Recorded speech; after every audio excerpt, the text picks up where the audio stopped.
show you some of the things I've been doing to my Erin Condren teacher planner.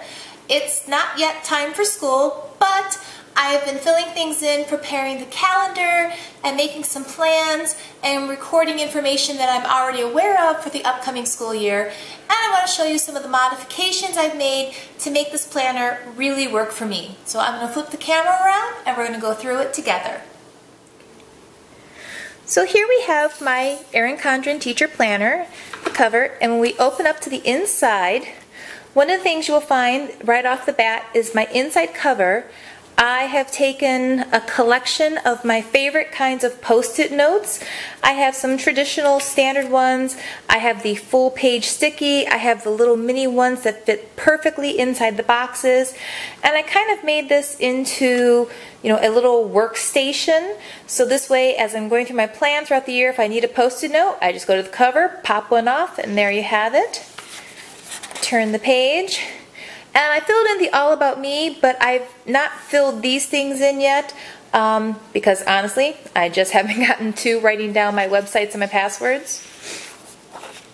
In here, I've written down some of the field trips that I know the other 4th grade teacher and I are planning to do this year. The dates are not there because the date of the trips have not been finalized. And as I've said before, the sub will never see this book, so I'm not bothering to fill that page in. Holidays and dates to remember has stayed the same. And then as soon as I get my class list, I will put in all of my birthdays. So this way I can also use this to mark my calendar. And this is the absence log. And I've kind of am thinking that I might be changing this page. I have not made a decision one way or the other yet, but I'm thinking about using this instead of as an absentee log, more as a parent communication. We have these individual pieces of paper that we're supposed to turn into our office for our monthly parent communications, and I'm really bad at losing the paper or forgetting to complete the paper. So I figured if I start using this as a parent communication where I literally write the name of the child, the name of the parent, the date, what we were meeting about, and then in here I can write whether it was a P for a phone call, N for a note, or a C for a conference. It'd be a really great way for me to keep track of those parent meetings, because a lot of times those parent meetings you have, they're kind of spontaneous. It's not necessarily something that's been planned or organized. A lot of times mom just shows up and there she is. Okay. After this section comes the graphing paper, and I have decided to use the first page of this for my professional development. In the state of Michigan, we have to have every 5 years or 6 years 180 contact hours of professional development or 6 credits worth of a college course. And in previous years, I have been really, really bad at recording my professional development contact hours.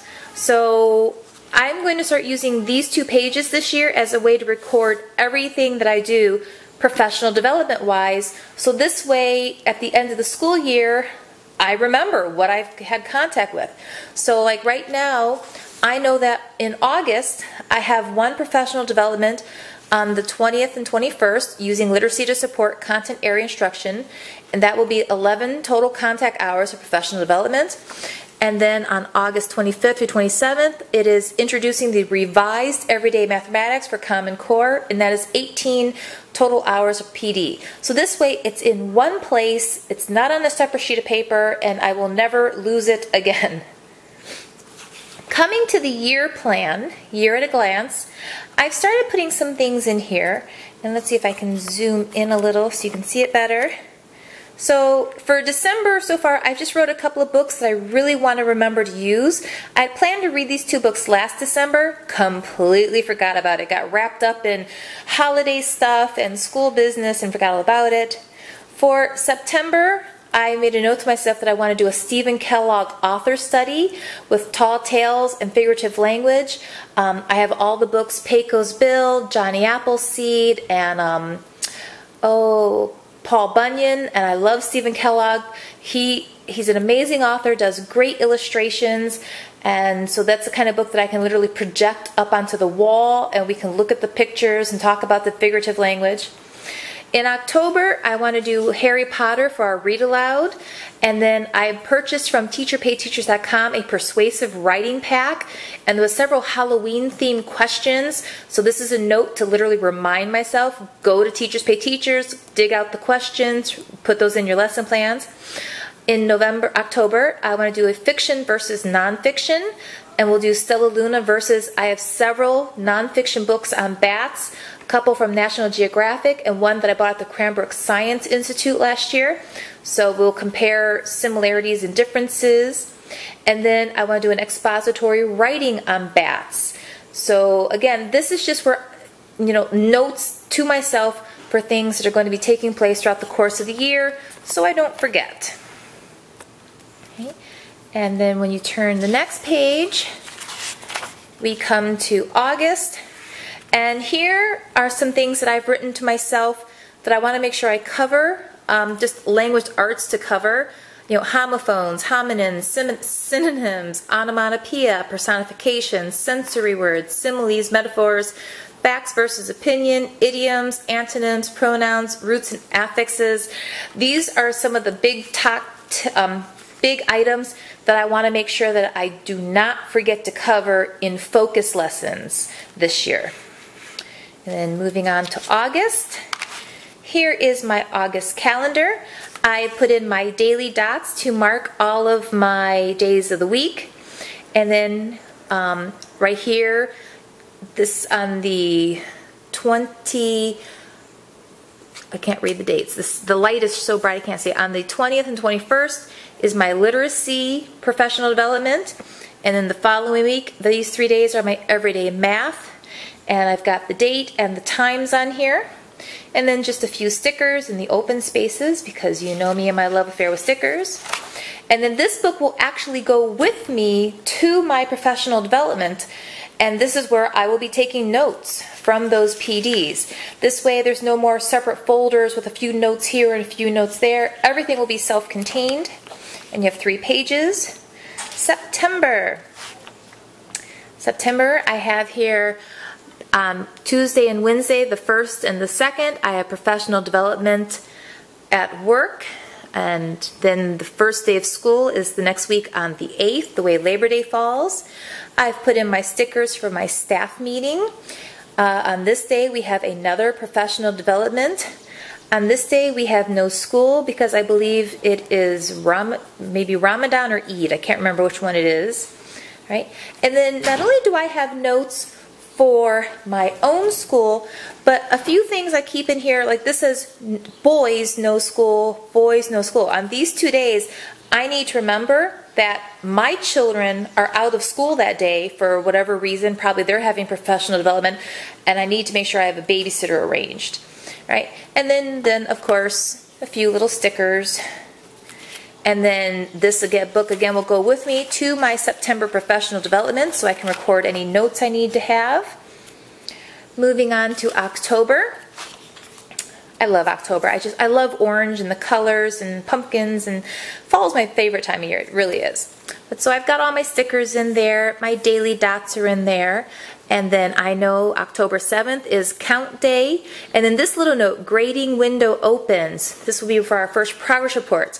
So I have to make sure all of my grades are up to date in the computer so the computers can generate the progress reports. And then here it says grading window closes, because once that window closes, if you do not have your grades done, your principal will be very, very upset with you.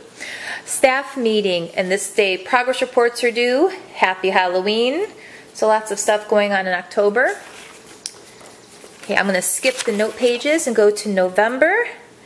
And here we have a no school PD on November 3rd, and my boys also have no school. So even though I'm out, my school's closed, my boys' school's closed, I still have to go for professional development. We have a staff meeting, and here's the next grade window. My son's parent-teacher conferences are this Thursday. The following Thursday, my school has report cards due and parent-teacher conferences. Here's our vacation for Thanksgiving. And then December, we have staff meeting, another grade window for progress reports, and then I've used 2 different colors to mark my vacation and the boys' vacation. My last day of school in December is Friday the 18th. However, my boys actually have school on Monday and Tuesday, the 21st and 22nd, which actually kind of works out for me because this means they'll be at school and Santa can get a lot of presents wrapped while they are in school those days. So, yay!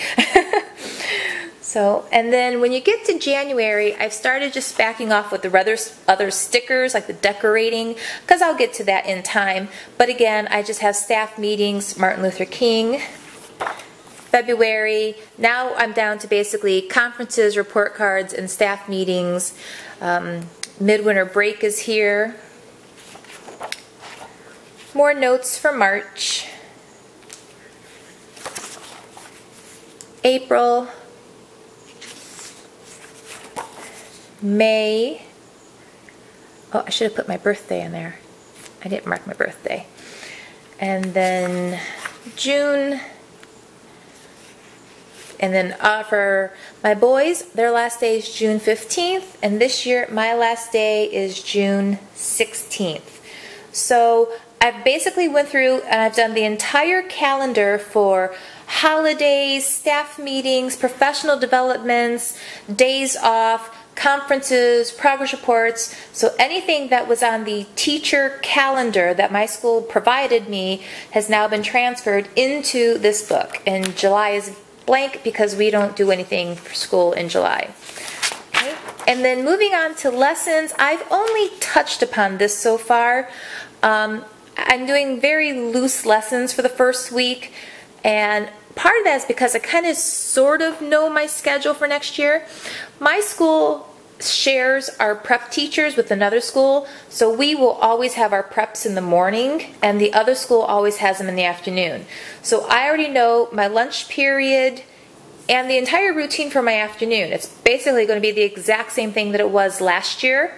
So I have my math block, language arts, social studies, or science, because remember, I only teach one of those a day. There's not enough time. And since we won't get our FOSS kits the first week or two of school, the first week or two is pretty much exclusively social studies until the FOSS kits arrive. What I might do in here is one day the following week, I might start working upon scientific method or something that I can teach without actually having the kit yet arrived. The only thing that might be different is the morning. You'll notice that I do not have my prep period marked in here because I don't know what time of day in the morning I will have art, gym, music, those types of things. So I'm going ahead and filling it in here knowing that somewhere in here will be a prep period. So that's the only thing I'm going to have to adjust for. And that's pretty much all I've done so far as lesson plans. I mean, when I say I've only touched upon it, I really wasn't kidding. But I basically have the general schedule in place and a pretty good idea of what I will be doing. And since I taught 4th grade last year, this year becomes much easier because right off the bat, I know what worked, what didn't work, what do I need to put extra emphasis on, what can I back off a little. So that's all of those things. And then these are all blank. Going to the very back, the checklist, obviously I can't write my student names in here because I don't have the list yet. But one thing I will be doing is my classroom works on a number system because we have laptops and every student is assigned a laptop, numbers 1 through 30. So the kids, I won't even fill this in, believe it or not, the first week of school because in my district, it's a very transient district.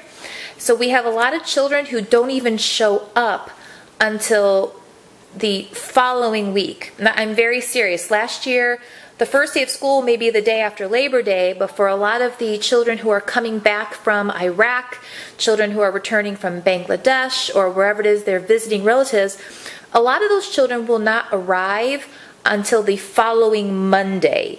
So I will not fill this in until seriously about the 5th or 6th day of school when I know for sure who's in my classroom. And then every kid will be assigned a number, 1 through 30, and that number will go on their assignments, that number will be on their desk, that number is on their laptop, that number will be on their earbuds. So that's how I will be using this. And I am honestly planning on using this as a grade book of sorts. I'm not going to do math page, reading page, science page, because I do enter the grades into the computer system and the computer will average the scores, but I like it when I'm grading at home to literally write whatever it is I'm grading and put the grades in alphabetical order with the student names. This way the next day when I'm at work and I'm entering these grades in the computer, I just have to literally go right down the line, A, enter, B, enter, C, enter, A, enter, B, enter, and go straight down the row. So this actually helps with grading, even though this isn't an official grade book. And then in the back here, those are all grading pages. In the back, I just have my stickers. I always cut these out. This way I can kind of tuck them to the side and use them as I need them, as opposed to flip to the back of the book, pull off your sticker, flip back to your page. This is the paper about one of the professional developments I am doing. So that's what's in my folder so far. And then here on this page, I have the school calendar for the, oh, well, this one's empty. I don't know what I'll go and put in there yet, but I'm sure something will go in there. And then here I have my school calendar for 2015, 2016, and on the back is actually the calendar for my children's school. So this way, as things come up, I can immediately cross-reference, you know, does that work? Do I need a babysitter? What's going on? And then in here I have, right now just out of pure laziness, I left the name tag she sent me, but I've also put in a couple of the binder clips, so this way if something important comes up I can attach it and stick it in my plan book and keep track of it. So I just threw like 4 or 5 of those in the envelope. And then I did buy a pen holder in here, and that is everything that I've done so far with my plan book coming up for September. And let me know in the comments, do you want to see more of these videos? I would never film a weekly lesson plan because I would lose my mind. It would just become too boring and too monotonous. But once a month, maybe once every other month, do you want to see my lesson plans? Do you want to know what activities I'm doing in my classroom? Let me know that in the comments, because it kind of sounds like a good idea, but then I also think about it and it kind of sounds like it might be really, really boring. I don't know. Let me know what you think and I will make a decision one way or the other. Also, I will be sure to link down below the coupon code to save $10 if you think you might want an Erin Condren lesson planner. So the coupon code will be in the link in the description box below. So that's everything I have to share so far. I hope you enjoyed it. If you like this video, be sure to give it a thumbs up, and if you want to see more from me in the future, click the subscribe button